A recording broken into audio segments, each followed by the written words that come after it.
जंगलों में एक ऐसा रास्ता है जो अजीब तरीके से मुड़ता है।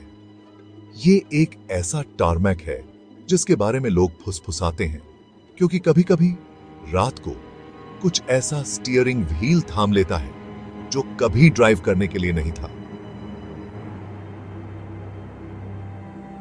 ड्राइव करने तय है। यह बात 1973 की एक बारिश भरी अक्टूबर रात की है, जब सारा लार्किन, एक साहसी लड़की, एक तूफान में फंस गई। सारा की हेडलाइट्स मुश्किल से धुंध को काट रही थीं, लेकिन जैसे ही उसने एक तेज मोड़ लिया, उसने यह देखा। 5 बस दिखाई देती है।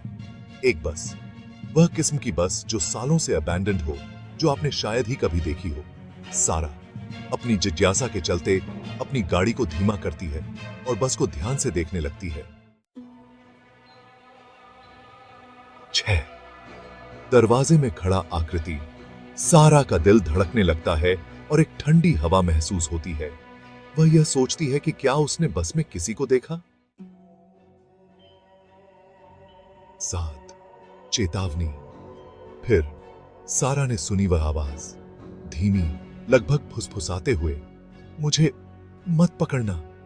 यह शब्द समझ नहीं आए, लेकिन वे उसके दिल में गहरे घुस गए, एक चेतावनी की तरह।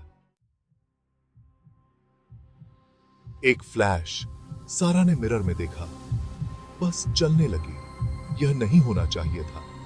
इसमें इंजन नहीं था, न ही कोई चालक था, लेकिन फिर भी यह तेजी से उसकी ओर बढ़ रही थी।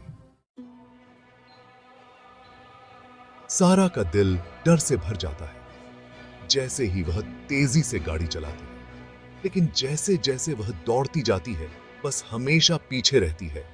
उसकी हेडलाइट्स बहुत तेज और उसकी हॉर्न की आवाज बहुत भयंकर हो जाती है। अब वह फंस चुकी थी।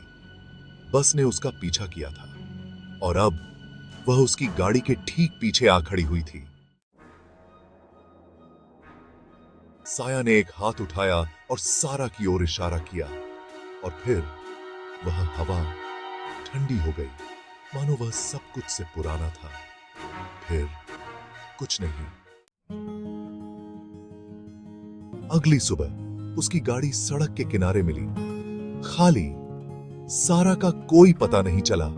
बस वह कहीं नहीं थी, लेकिन अगर आप स्थानीय लोगों से पूछें तो वे आपको एक बात जरूर बताएंगे।